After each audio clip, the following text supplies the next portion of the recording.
Nega men ota-onam qilgan gunohga javob berishim kerak? O'tmishga qarab yashaymi, oldinga qarab yashaymi? Bu yashaganlar, chidab yashaymiz. Lekin bu tanlovlar asli sizniki bo'lmasa-chi? Qurbon, qutqaruvchi va tiran. Psixogenetika, psixosomatika haqida Ong, ongosti, ongsiz. Men nima uchun otamni kechirishim kerak? O'sha joyda rodovoy programmalar kirib keladi. Men xohlagan hayot qanday? Men orzu qilgan hayot qanday? takrorlanuvchi ssenariylar qaysi? Ichingda negativ borki, sen o'sha narsani his qilyapsan. Men kasal bo'lishim shart emas, nimadir anglashim uchun. Bu aybdorlik bilan ba'zi inson 10 yillab yashaydi. Ana shu joyda yangi neyron hosil bo'ladi. Nima uchun inson boshlaydi, lekin orqaga qaytadi. Ichimizda javoblar bor. Sizni tanaysiz ham sizga yordam beradi kasallik orqali. Birinchi bo'lib nima qilish kerak? His tuyg'u bir xil. Psixosomatika o'zi 7 ta kasal kiradi, hatto janjal chiqishi mumkin. Men undan endi zo'r odam qilaman. O'zinikini bilmaydi ham. Turmush o'rtog'i yonida ayol yo'q. Butun umr yechilib ketadimi? Bilib turib qilmaydi hech kim buni. Kutish teng barbodlik. Shunda spasательni o'chirib qo'yishim kerakmi? Men dollar va millioner bo'lmoqchiman. Kamida 21 kun deyilganda bitta neyron hosil bo'lishi. Biz hayotimizni o'zimiz tanlaymiz deb o'ylaymiz, lekin bu tanlovlar asli sizniki bo'lmasa-chi? Bugun juda noqulay savolni ochamiz. Biz hayotimizni yashayapmizmi yoki ajdodlar programmasini davom ettiryapmizmi? Bugun studiyamizga tibbiy psixolog, tizimli obrazli terapiya mutaxassisi hamda psixosomatika mutaxassisi bo'lgan Muhabbat Valiyeva bilan qiziqarli suhbat olib boramiz. Studiyamizga xush kelibsiz, Muhabbat. Xush bo'ling Dilnoza, rahmat taklif qilganingiz uchun. Bilasizmi, nimaga bu podkastni olishga qaror qildim? Sababi so'nggi paytlarda psixogenetika, psixosomatika haqida juda ham ko'p eshityapmiz va aksariyat aholining fikri ikkiga bo'linyapti. Bir turdagi insonlar aytadi, nega men ota-onam qilgan gunohga javob berishim kerak? Yana birlari, men qaysi programmada ishlayapman va uni qanday qilib tuzatsam bo'ladi degan savollar orasida yashashadi. Shu o'rinda sizga savol, ajdodlar programmasi o'zi nima? Ajdodlar programmasi, irsiy programmalar, genetika, наследственность. Keyin ota-onamizdan olgan tarbiya, sotsium va bizning tanlovimiz hayotimizni shakllantiradi. Endi ajdodlar deganda kimni nazarda tutamiz? Birinchi bizani eng yaqin ota-onamizdan boshlaymiz, to'g'rimi? Biz o'shani ko'rgan takrorlaymiz. Tizimli obrazli terapiyada o'sha joyda ko'ramanki, insonlar keladi, lekin o'zi anglamaydi. Kim kasallik bilan keladi, kim bezovtalik bilan yoki tushunmovchilik, tushunmayman, nimaga men buni yashayapman. Ishlagan paytimiz ko'ramizki, u ongsiz ravishda takrorlayapti onasini yoki buvisini hayotini bir xil. Bir ajdodlar programmasi bo'yicha yashash, bunday narsa yo'q. Endi ajdodlar programmasi yomon deb o'ylash kerak emas, chunki biz ajdodlarimizdan, biz o'zimiz ulardan shakllanganmiz. Bizning ko'zimiz, qoshimiz, sog'ligimiz yoki talant. O'g'lim bobosiday go'rashga boradiki, qizim bibisiday shunday deymizda, chiroyli yaxshi narsalarni ham olamiz. Buni ham ta'kid etish kerakki, biz bir yomon taraflardan qarashimiz kerak emas bu narsaga. Nima uchun biz o'shaning uchun duo qilib, shukrona qilishimiz kerak. Shu ajdodlar bo'lgani uchun biz bu dunyoga kelganmiz. Har bir inson eshitgan bo'lsangizlar, ongli ravishda xatti-harakatimiz bu, gapirishimiz, telefon qilishimiz, ovqat pishirishimiz, shu bilgan narsalarimiz ongli ravishda qilamiz. Kitob o'qishimiz, yo'lda yurishimiz, ana o'qishimiz, ishlashimiz va ongsiz degan programma bu. Bir ong, ongosti, ongsiz. Ong 5-7% deyishadi. Ongosti va ongsiz bu. Bu nima degani? Tasavvur qilsangiz agarki okean, o'sha joyga quyoshning nuri qanchalik yetadi, bu ongosti. Oddiyroq aytsak. Va yanada chuqurrog'i qorong'i joyi, bu ongsiz. Bu bizning genlarimizda yozilgan programmalar. Bu hammasi xotira. Kratkovremenная память bu hozirgi yashaydigan bilgan hayotimiz va долговременная память har bir yashagan, his qilgan hayotimizda situatsiya, vaziyatlar, hamma narsa yozilib boradi xotiramizda. 27 yoshgacha rodovoy programmalar 28 yoshdan keyin boshlaydi. Endi 28 yoshdan deyishadi. Rodovoy, ya'ni o'shangacha siz yengil, yaxshiroq hayotingiz, keyin birdan nimadir bo'lish boshlaydi hayotingizda. Tushunmaysiz nimaga bu narsa. Men hech narsa qilmadim-ku. Ya'ni men unday niyatim ham yo'qdi-ku. Nimaga menga bunaqa nohaqlik bo'lyapti? Nima uchun men kasal bo'laman? Nima uchun pulsiz qolyapman? Nima uchun ajrashyapman? Nimaga? Degan savollar paydo bo'laveradi. O'sha joyda rodovoy programmalar kirib keladi. Уже biza tushunamiz, xuddiki men o'zim hayotimni yashamayapman, men tushunmayman, nima bo'lyapti men bilan. Dedik xuddiki. Va o'sha joyda takrorlaymiz. Boshda aytib o'tganimday, o'ng osti, o'ngsiz degan paytimiz o'ng 5-7%. O'ng osti bilan o'ngsiz 93%, 95%, eng ko'pini u o'ngsiz. Demak, bundan chiqdi 95% biz programmalarda yashaymiz. Shunday demoqchimisiz? 95-90 shunday. Ularni ta'siri bu bizga o'ngsiz ravishda biz uni anglamaymiz. Yashayveramiz. Shunday yashagan-ku, onamlar yashaganlar, xolam yashaganlar, buvim yashaganlar. Chidab yashaymiz deb yashayveramiz. Toki juda og'riqli bo'lmasa, toki tayyor bo'lmasak shu narsaga qarashga, ongli ravishda, to'xta, men nima qila olaman? Bu meni hayotimmi? Bu meni hayotim bo'lsa, faqat unday bo'lsa nima menga chizib berdilar bu hayotni. Va o'sha hayot bo'yicha ketaman. Men qanaman? Men. Meni his-tuyg'ularim, meni tanlovim qani? Meni maqsadlarim qani? Men qani? Meni his-tuyg'ularim qani? Meni hayotim qani? Men xohlagan hayot qani? Men orzu qilgan hayot qani? Nimaga buni yashayapman? Men boshqacha bo'lish xohlayman. Agar bunga o'zgarish kerak bo'lsa, men o'zgarishga tayyorman deb boshlaysiz birinchi qadamingizni. Avvalambor niyat qilamiz, намерение. Men tayyorman. Mas'uliyatni olaman. Bu deganiki, bo'ldi bas, men birovlarni ayblab yashashdan charchadim. Ota-onamni ayblashdan, hukumatni ayblashdan, erimni, bolalarni, davlatni deylik, qaynonamni, hamma narsani, hamma joyda ayblashdan va ulardan qidirishni, ular shunday bo'ldi hayotim. Bunday bo'ldi hayotim. Yo'q. Hay, men o'qitmadi ota-onam. Yaxshi. Hozir o'qishni yoshi yo'q. 70 yoshdan o'qib bilasiz institutni. 50 yoshdan o'qib bilasiz. Hozir to'kin sovchilik, hamma narsa ana oldinglar. Только olib bilish kerak u narsani, qila olish kerak. Ana shu joyda qila olmadingizki, bu deganki, qayerdir sana programma ushlab o'tiribdi. Qo'ymayapti o'sha joyga borishga. Va o'sha payti, juda og'riqli bo'lgan payti, javoblarni oqtargan paytimiz asta-sekin xuddiki uyqudan uyg'onamiz. Aynan shu savolimizga bermoqchi edim. Uyqudan uyg'onish deyapsiz. Aynan o'sha programmalarni ko'ra olish insonda qachondan boshlanadi? Nima sabab bo'yicha ular buni ko'rishni boshlaydi va insonlar shu narsaga aksariyat hollarda qanday kirib keladi? Endi har bir inson har xilda, все мы разные. Hammamiz programmamiz har xil va hammamiz bera kelgan dunyoga qiladigan vazifamiz ham har xil. Ana qaysidir o'tadigan anglashlarimiz har xil. Kimdir ochko'zligini o'zida yengish kerak, kimdir qalbini sevgiga ochish kerak, kimdir qiladigan xato deylikki ichkilik, undan o'zi kuchlanib o'shandan chiqish kerak. Hammaning vazifasi har xil. Kimdir o'sha programmada, yo'q deydi, men shunday yashadim, yashayveraman. Xohlamaydi hech narsa o'zgartirishni. Chidab yashadilar-ku, onam bilan, buvim bilan hammamiz shunday yashadik-ku, shunday yashaymiz. Shuda hayot deydi. Shu hayotdan rozi bo'lib yashaydi. Ya'ni butun umr programmada qolib ketishi ham mumkin. Biz shunday programmaning ichida yashaymiz. Shundan qolib ketganmiz. Bundan qochib bo'lmaydi. Hammamiz shuning ichida biz. Endi undan biz nima olamiz? Negativ olamizmi, pozitiv olamizmi ko'proq? Kimdir normal, pozitiv bo'lib, normal yashab yurib kerak emas unga. Ilm, masalan, hozir ilm ko'p. Psixologik ilm, bilimlar ham bu, islomiy ham bu. Har taraflama hamma narsa ochib berilgan.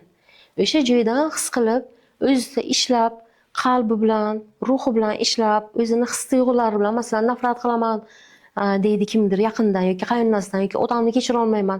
Keyin to'xta deydi. Men nima uchun otamni kechirishim kerak? Shu podkastlarni eshitib, anglaydi, yo'q deydi. Men nima haqqim bor? Ota-onam qo'ldan kelgancha yashagan. Men o'zim hayotimga qaray. Men faqat ularning hayotiga qarab yashayman, orqaga. O'tmishga qarab yashayman yoki oldinga qarab yashayman. Va o'zingizda qiyin bo'lsa ham ishlaydi. Ya'ni psixologga bormasa ham. Qayerdandir keladi. O'sha o'zida sen uni eshitmaysan. O'zida senga aytmaylar shu narsani. Shu tushdimi qalbingga keladi javobi. Ko'zing yumib o'tib ketsa, uni natijasini keyin olasan. Ko'zingni yumsang, bila turib, yo'q, men davom etiraman shunday, natijasini olasan. Og'riqli vaziyatlar bo'ladi. Yaqinlaring bilan munosabatlaring buziladi. Sog'lig'ing ketadi. Pulsizlik bo'ladi. Bu narsani yashaysan. Bila turib agarki, yo'q, men bunga qaramayman. Yoki qanday qilishni bilmayman yoki qo'rqaman. Yetarki sen niyat qilding, shu narsani o'zgartiraman va javoblarni oqtarishni boshla. Niyat qilib so'raymiz Allohdan, Manga o'sha insonni yoki o'sha bilimni yo'rgin, men o'zgarmoqchiman, hayotimni yanada go'zal qilmoqchiman, sog'lom bo'lmoqchiman, muvaffaqiyatli bo'lmoqchiman, boy badavlat bo'lmoqchiman degan payti niyatingni qo'yib boshlagan payting o'zi Alloh senga yo'l beradi. Ya'ni dunyoda insonlar uchratasan, maqsad qo'yasan, she'ri o'qiymanmi? Shu yanada pul ko'proq ishlashim uchun shu qadamlarni qilishim kerak. Hayotda o'z o'rnimni topish uchun nimadir qilishim kerak. Juda qiynalsa, kimdir kasallik orqali. Demak, aksariyat hollarda krizislar orqali kelib qoladi. Shunday. Endi og'riqli, shu og'riq bo'lmasa, inson o'zi tambal. Mozg aytadi, sen uchun xavfsiz, shunday yashayapsan, bir xil yashayver, tinchgina yasha, nima qilasan? Yaxshi-ku bizga o'zgarishlar. Va inson tambal. Afsuski, og'riqli vaziyatlar ko'pincha bizdan chiqaradi. Boshida shunday bo'lishi mumkin. Og'riqli vaziyatlar, kasalliklar, judoliklar, ajralishlar boshida. Keyin bora-bora anglay boshlaysan, o'zing ongli ravishda, o'zingga savol berasan. Bu bo'lgan vaziyat menga nimaga berilgan? Nimani anglashim uchun? Qanday o'zgarishim uchun? Va bunga tayyorman. Ya'ni bu hayot uchun men mas'uliyatliman. Mas'uliyat degan so'z bu, javobgarlik. Bu hayot uchun senga berilgan. Bu tana ham senga berilgan. Bu ruham ichidagi bu aqlim, bu seniki. Va sen bu bilan nima qilyapsan? Seni tanang qanday ahvolda, sog'lommisan? Yoki senga signal beryaptimi? Psixosomatika tarafladimi? Psixosomatika shunday ishlaydi. Signal beryaptimi? E'tibor qil, nimadir xato qilyapsan yoki munosabatda qayerdadir nimadir xato qilyapsan. Ichingda negativ borki, sen o'sha narsani his qilyapsan. Keyinchalik, avval og'riqli vaziyat bilan anglaymiz, uyg'onamiz, keyin deymiz, yotoqda deymiz. Endi men og'riqli vaziyat bilan anglash xohlamayman. Men sog'lom, go'zal, bo'yi badavlat, muvaffaqiyatli shunday hayotni yashab va anglashga tayyorman deysan. Bas deysan. Men kasal bo'lishim shart emas nimadir anglashim uchun. Degan payting boshqa javoblarni oqtarish boshlaysan va senga kelaveradi. Hamma javoblar keladi. Yoki insonlar, yoki psixolog, yoki bir ustoz, yoki bir ma'ruza eshitasan, javobingni olasan, albatta olasan. Niyatingni qo'ysang, deysanki, men javobgarman, meni hayotim uchun, meni tanam uchun, meni fikrlarim uchun men javobgarman. Degan payting hayoting o'zgarish boshlaydi. Muhabbat opa, xabarimiz bor. Bugungi kunga qadar 2000 dan ortiq mijozlar bilan ishladingiz va ishlab kelyapsiz. O'zingizni shaxsiy statistikangizga qaraganda eng ko'p oilaviy programmalar, takrorlanuvchi ssenariylar qaysi? Ssenariylar demasak, his tuyg'uni desak, ko'pincha aybdorlik hissi bo'ladi. Bizning mentalitetda. Bizga shunday o'rgatilgan va biz shunday yashab kelamiz. Qarang, aybdorlik hissi bir ota-onam meni urishdi, sen noto'g'ri qilding degani emas. Bu masalan yaqinim yo'qotdi, men aybdorman. Men nimadir qila olardim. Uni hayotda qolishi uchun nimadir men qilmadim degan bu ham aybdorlik. Bu aybdorlik bilan ba'zi inson 10 yillab yashaydi va o'zini kasal qilib keladi menga. Keladi, uni psixosomatika bo'yicha keladi. Analizlar, MRT hammasi yaxshi, lekin meni mazam yo'q deydi. Kuchim yo'q, o'zim ololmayman, boshim og'riydi. Ana, nima bo'lyapti? Hammasi yaxshi hayotimda, pul topaman, bolalarim, lekin nimadir bo'lyapti men bilan degan bu programmalar unga ta'sir qilyapti. Bir bu emas. Xafagarchilik, nafrat, qizg'onchilik juda ham ko'p. Hamma individual, hammada o'zining programmasi, lekin aybdorlik juda ham ko'p. Bizda shunday tarbiya bo'lgandir balki, ayblash, bolalarni sen aybdorsan, sen qilding, chunki bizga ham shunday deyishgan, bizani ota-onamizga ham shunday deyishgan. Va bu narsani anglashimiz kerakki, muloqotda, munosabatda bola bilan qanday gapiramiz biza? Biza bila turib baribir shu ish qilamiz. Ana shu joyda yangi neyron hosil bo'ladi. Men endi boshqacha qanday qila olaman? Men boshqa ona qanday bila olaman? deb to'xtatasiz o'zingizni shu joyda. Qanday bu vaziyatda bola bilan gapira olaman? Ha, bolam, ana bu tanloving ana shu. Hamma tushunaman. Qasddan borib shu ish qilmagan, qasddan qilgan. Nima uchun? Ya'ni anglab, bola bilan gapirib, har taraf yo'lni tushuntirish. Sabr kerak albatta bu narsaga. Bitta savol berdingiz-ku, nima uchun inson boshlaydi, lekin orqaga qaytadi? Bu shunday narsaki, biz ham bitta narsani boshlagan payt uni qotirishimiz kerak. Neyron kuchli bo'lish kerak. Misol biz ham mashina haydash boshladik. 1 yildan keyin, masalan 1 yil haydasak har kun, 1 yildan keyin biz bemalol mashina haydab ham telefonda gapira olamiz. Yoki yonimizdagiga javob bera olamiz, to'g'rimi?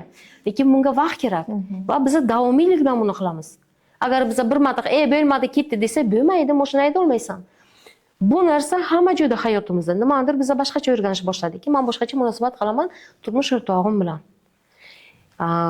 Boshqacha men bolam bilan endi boshqacha tarbiya beraman. Va o'zimizni gapirishimizni, fikrlarimizga, his-tuyg'ularimizga e'tibor qilamiz. O'sha joyda portlab, baqirib, urushib ketish emas, to'xta, men boshqacha qilaman dedim-ku. O'zingizni ushlaysiz, sabr qilasiz o'sha paytda va boshqacha qilishga harakat qilasiz. Boshida qiyin bo'ladi albattaki, lekin bora-bora oson bo'ladi. Ana shu narsani boshqachani ko'rish uchun, boshqacha nima qilish kerak degan paytda psixologga kelasiz. Psixolog kelasiz, o'sha bilan ishlagan payt siz o'zingiz javobingizni topasiz. Sizga borishini qil emas, ichingda hammamiz ichimizda javoblar bor. Lekin uni topish uchun yaxshi psixolog sizni qo'lingizdan oladi, asta-sekinlik bilan chiqaradi. Va siz to'xta deysiz. Men tushundim. Endi men deydi, kecha konsultatsiya bo'ldi. Endi men odamlar gapiga qaramayman. Orqaga qarab yashamayman. O'tganlarni eslab, ayblab yashamayman. Men endi oldinga qarab yurishni xohlayman. Oldinga qarab yurayman. Mana maqsadlarim bor. Men tushundim deydi. Lekin 15 yil, 16 yil o'zini ayblab yashagan, yaqin inson dunyoda o'tgan, men aybdorman, o'sha odam o'tdi. Lekin ba'zi insonlar emotsional juda kuchli emotsiya yashagan payt o'sha narsada qoladi. U emotsiya kapsula bo'ladi va u kapsula bo'lib ichingizda turadi. Va ara-sira sizga eslatib o'tiradi. O'xshash vaziyat bo'lgan payt, o'xshash kimdir yaqiningizni yo'qotdingiz, yana o'sha narsaga yanada kuchliroq. Yillar borgan sari kuchayaveradi. Uni o'zgartirishga sizni tanangiz ham sizga yordam beradi kasallik orqali. Ya'ni, lekin kasal bo'lmasdan anglashga tayyormisiz? Buni siz tanlaysiz, qanday yashashni. Siz aytyapsizki, ongli o'zimiz tanlab, programmalarni o'zgartirib, boshqacha neyron hosil qilishimiz kerak deyapsiz. Shunday. Ba'zi narsalar qo'limizda emas-ku, misol uchun qarang, bolamdan xavotirdaman, qanaqadir qo'rquv keladi. Balkim bu ajdodlardandir, onamdandir, buvimdandir, yoshligimdandir, lekin hozir o'sha xavotir bilan yashayman. Bolam o'ynab o'tiribdi, bolam o'qishda, lekin menda qanaqadir xavotir bor. Lekin men uni boshqara olmayman. Men shu programmadan chiqishim uchun nima qilishim kerak? Avvalambor, ya'ni shu programmadan men chiqishim kerak demoqchi bo'lgan inson birinchi bo'lib nima qilish kerak? Qanday qadam bosish kerak? Birinchi bo'lib niyat qilish kerak. Niyat qo'yish kerak, namirение. Men buni his qilyapman, lekin bu real hayotda yo'q. Xavf yo'q bo'langa, lekin men buni his qilyapman. Bu sanikimi, saniki emasmi? Sana hayotingda bo'lganmi shunday voqea?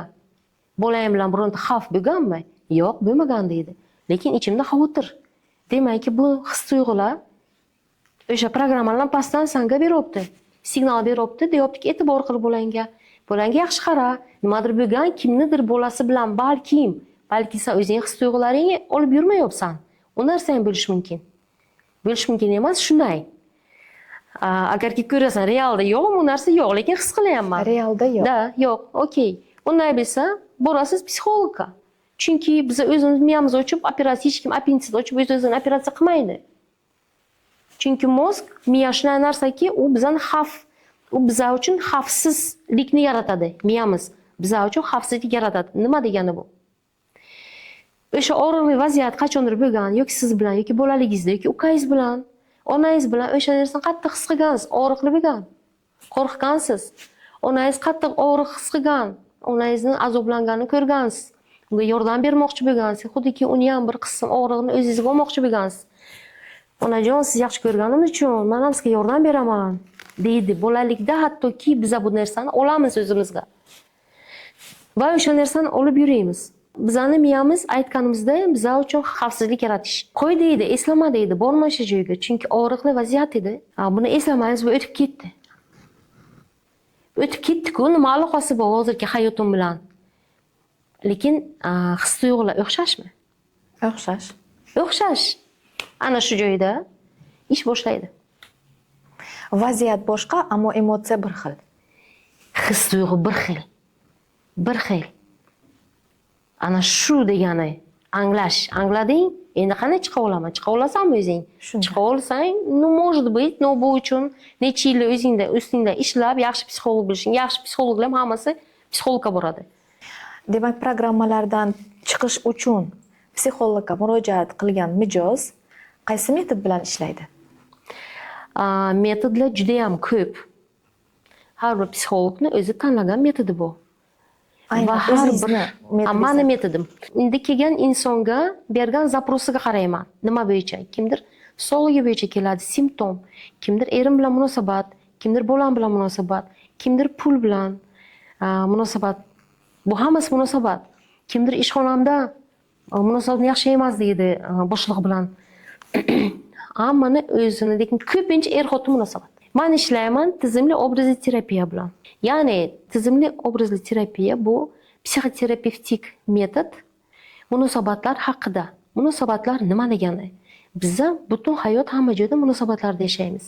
Bu degani o'zim bilan munosabat, o'zimga tanamga bo'lgan munosabat, erim bilan bo'lgan munosabat, bolalarim bilan bo'lgan munosabat, ota-onam bilan, aka-ukam bilan, ishxonadagi munosabat, pul bilan, sog'ligim bilan, hamma joyda munosabat. Tizim deganda men oddiy so'z bilan qanday tushuntiraman tizimni? Maraka bo'lyapti. Deylik, ayollar bir xonada, erkaklar bitta xonada o'tiradi. Ovqat suzish boshlagan payti birinchi kimga ovqat suziladi? Erkaklarga. Birinchi kimdan boshlanadi? Kattalardan. Shunday. Avval katta yoshlardan boshlaylar, asta-sekinlik bilan, keyin kimga suziladi? Bolalarga. Ayollarga. Ayol taraf ketadi. Keyin bolalarga xona qiladilar, o'sha yerda bolalar o'tirib yeydi. Keyin xizmat qiladigan insonlar oxirida. Endi tasavvur qiling, oshpaz oshni pishirdi deydi, keyin nima o'tirib oshimni yeymaslar, kutinglar. Bo'ladi bunday narsa? Yo'q. Chunki oshpaz u oilaga oxirgi kirib kelgan odam. U oilaning eng kattasi kim? Biz o'shandan birinchi hurmat boshlanadi. Bu ham tizim. Tizimda buzilish bo'lsa, oddiy narsada buzilish bo'lsa, avval ayollarga ovqat suzilsa, nima bo'ladi? Hurmatsizlik. Shunday. Hurmatsizlik, tushunmovchilik, hatto janjal chiqishi mumkin. Ana shu oilaning ichida er-xotin munosabatda ham shunday. Biz o'z o'rnimizdan yashab kelsak, erimiz bilan chiroyli hayotimiz bo'ladi. O'rin. O'z o'rningni bil degan eskidan qolgan gap bu. Kelin aytsaki, endi men erim, endi men bilaman qanday tarbiyalash kerak. Men undan endi zo'r odam qilaman. Eshitganmiz shunaqa gapni? Eshitganmiz-da.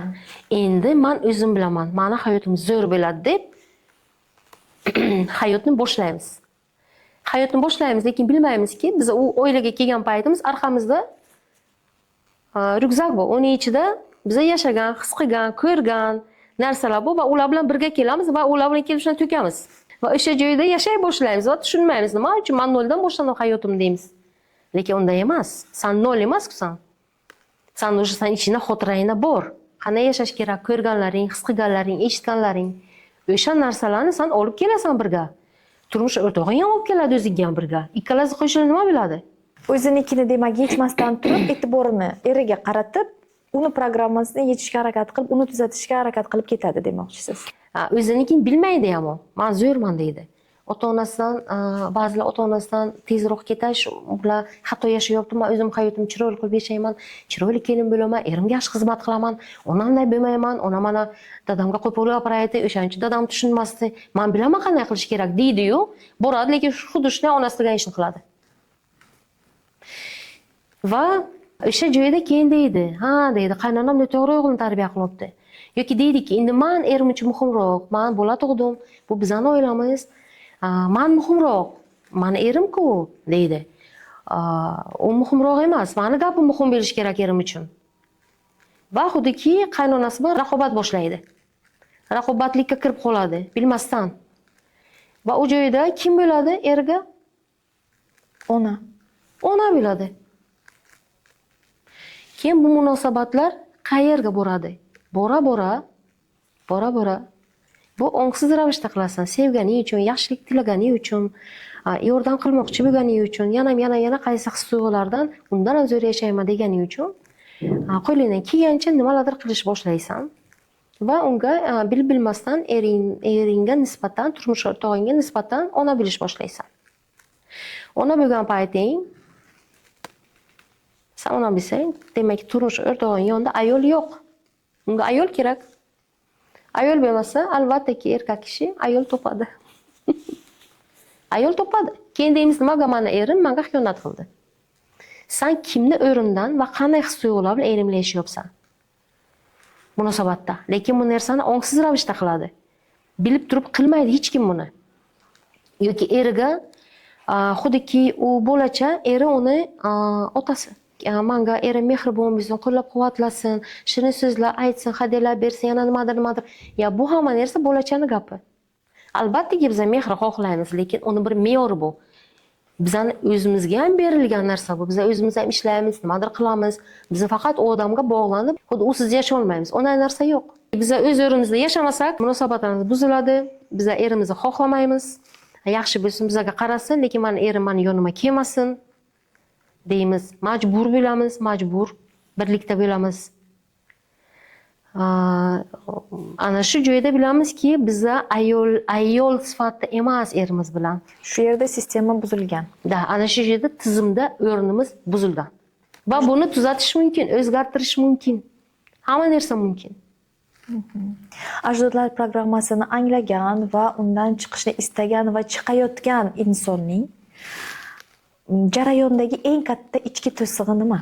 Inson kamida 1 oy, 2 oy yoki 6 oy oyda 1 marta, 2 marta kelib, asta-sekinlik bilan chiqish kerak. Ya'ni sen 40 yoshgacha shunday bo'lib yashab kelgansan, bitta konsultatsiya olding, anglading, ketding. Qayerga ketding? Ya'ni hozir senga yaxshi, yana borib yana shu narsada tushasan. Это закрепление deyiladi. Qanday sen uni закрепить qilding? Texnikalar bor, поддержка bor psixologni. Ana shu vaziyat bo'ldi, nima qilsam? Yana o'xshash vaziyatlar bo'ladi. O'sha joyda psixolog yordami kerak bo'ladi. Kimdir ana shu kurslar borda, 2 oylik, 3 oylik. O'sha joyda nimaga 3 oylik qilingan? Chunki neyron kamida 21 kun deyilganda, bitta neyron hosil bo'lishi. Vaqt kerak, takror kerak. Va u vaqt takrorga sizga yordam kerak. Kimdir yordam kerak. Поддержкасы kerak. 40 yilda yashab bitta konsultatsiya bilan bo'ladi o'zgarish, lekin agarki senga chuqur programmalar bo'lsa, deylikki, qurbonlik pozitsiyasi. O narsani angladim, men qurbon ekanim, endi men qurbon bo'lmayman. Yo'q, unday narsa. Psixologiyada Karpman 3 burchagi bor. Bu qurbon, qutqaruvchi va tiran. 3 kishi bo'ladi bu munosabatda. Bu normal munosabat emas va munosabatda qurbon pozitsiyadan bir umr yashab kelgan, onam shunday yashagan, biyim shunday yashagan, biz shunday yashab kelganmiz. Endi tushundim, charchadim, angladim, boshqacha bilish bo'lmoqchiman. Men ko'rdim, tushundim, men shu pozitsiyada ekanim, faqat hammani ayblab yurganman, faqat kimdandir nimadir kutib yashaganman. Kutish, men hamisha aytaman, kutish teng barbodlik. Gaplashgin, nima kutyapsan undan? U bilsin nima kutganligingni. Men erimdan kutaman, qachon menga shuni olib beradi yoki qachon meni o'sha aytadi. O'tirib gaplash, so'ra. Xo'p, psixologiyadagi o'sha Karpman 3 burchagidagi munosabatlarda o'zini anglagan inson, ya'ni qurbondir, qutqaruvchidir, tirandir, o'zini angladi va shu programmalardan chiqishni boshlagandan so'ng hayotida bu vaziyatlar qaytib takrorlanmay, butun umr yechilib ketadimi? Vaziyatlar hamisha kelish mumkin, lekin siz tanlaysiz boshqacha. Javob berasiz boshqacha. Avvalgi emas, avvalgi Dilnoza emas, yangi Dilnoza. Men endi o'zimni tanlayman. Qanday menga qulay, ularga qulay emas. Boshqacha degan paytingiz boshqa harakatlar keladi. O'zingizga savol bering. Men shu vaziyatda nima qila olaman boshqacha? Degan paytingiz javob keladi. O'zingizga javob keladi. Lekin savol berish kerak o'zingizga. To'xta, menga bu narsa yoqmayapti. Men tushunaman, yana o'xshash vaziyat keldi menga. Xo'p, yaxshi. Endi men boshqacha nima qila olaman degan paytingiz javob keladi va o'shani qilasiz. Demak, yillar davomida bajarib kelgan ishni boshqachasini qilish kerak. Shunda vaziyat yechiladi. Agar biz yillar davomida qilib kelgan harakatimizni qilsak, bu eski programmani takrorlagan bo'lamiz. Bir xil qolgan bo'lasiz. Oddiy, sodda, chiroyli tushuntirish. Endi psixologiyani, programmani o'rganayotgan insonga bittagina podskazka bering. Qanday qilib bittada o'zidagi programmani aniqlay oladi? Endi qarang. Oddiy o'zingizga qaraysiz, hayotingiz yo'qotdimizku. Munosabatingiz yaxshimi eringiz bilan? Sog'lig'ingiz qanday? Shuni qaragan paytda javob olasiz. Munosabatingiz qanday? Ota-onangiz bilan, yaqinlaringiz bilan, eringiz bilan, bolalaringiz bilan. Ishxonada qanday? Qanday o'zingizni his qilasiz? Energiyangiz qanday? O'sha joyda savollar hammasi okey, zo'r bo'lsa, значит, все классно, hech narsa yo'q. Hammamiz inson, har bir o'sish pog'onada ham men hozir pog'onaga chiqdim, yaxshiman. Lekin yana boshqa pog'onaga chiqish uchun yangi programmalar boshlaydi ishlashga. Yangitdan boshlaysan. Har qanday yoqmaydigan vaziyat bizning programmamiz bo'lib chiqadi demak. Navbatdagi savol. Men birovni programmada yashayotganini ko'ryapman. Aniq ko'ryapman. Shunda spasatelni o'chirib qo'yishim kerakmi? Nima qilishim kerak? Nima qila olasiz? Ko'rdingiz, nima qilasiz? Javobingizni oldingizmi? Demak, yordam bermasligimiz kerak va unga e'tibor qaratmasligimiz kerak. Me'yor bu hamma narsani. Siz deyishingiz mumkin. Sen xohlaysanmi? Senga maslahat beraman. Sen xohlaysanmi? Ana shu vaziyatda ko'raman, qiynalyapsan. Men ham shu o'tganman shu vaziyatdan. Men tushunaman nima his qilganingni. O'sha insonni yaxshi ko'rasiz, yuragingiz og'riydi, tushunaman. Xohlaysanmi shuni? Ha, men xohlayman degan payti yordam bera olasiz. U xohlagan payti siz borib gapirasiz, aql berasiz, undan unga kirmaydi. Tayyor emas. Yana ozgina og'riqli vaziyatda yashash kerakmi? Yoki ko'p gapiribdi, eshitadi, anglaydi. Men o'zim bilaman, aytgan gapingiz deydi. Bilmasdan kirmaslik kerak uni. Chegara degan narsa bor-da.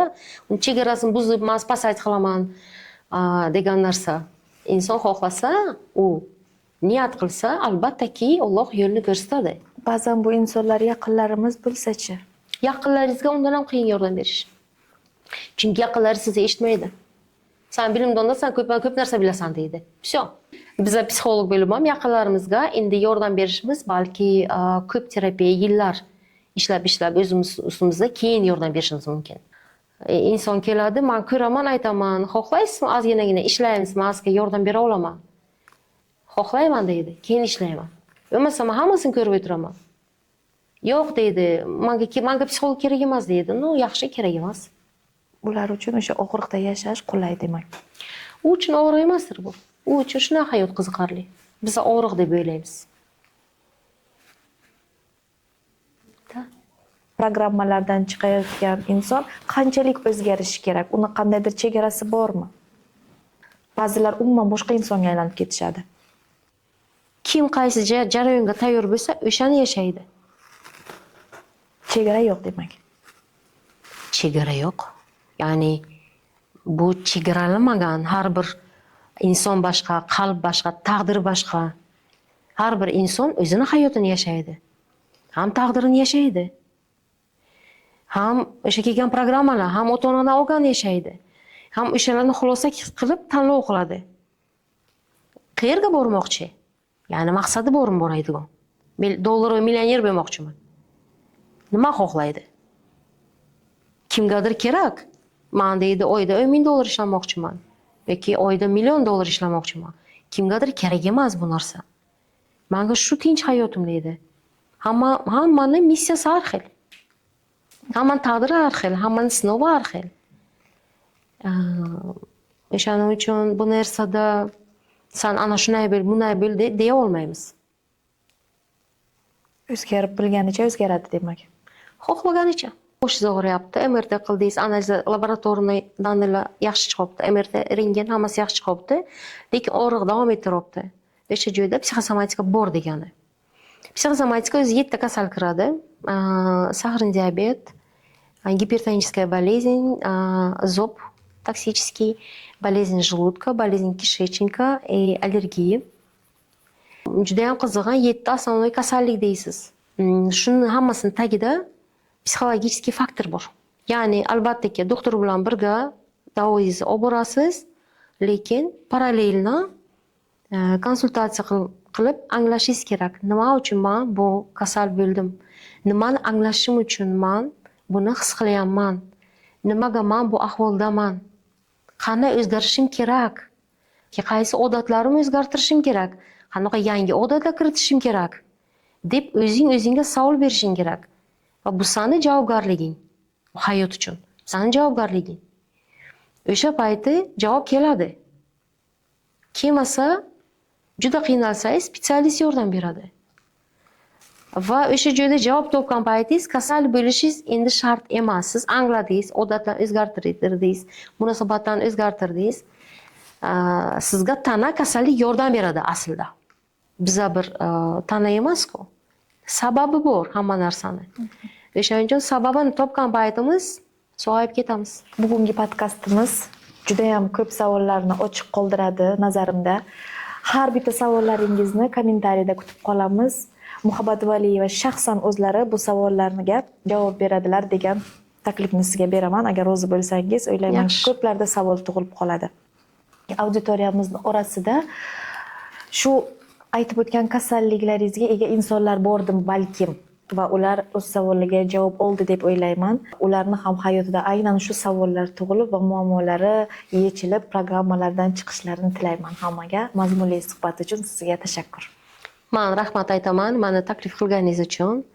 Umid qilamanki, manfaatli bo'ladi, foydali bo'ladi bu suhbatimiz Hammamizga. hammamizga. Shunday savollar bersinlar, men qo'limdan kelgancha javob beraman, yordam qilaman. Rahmat.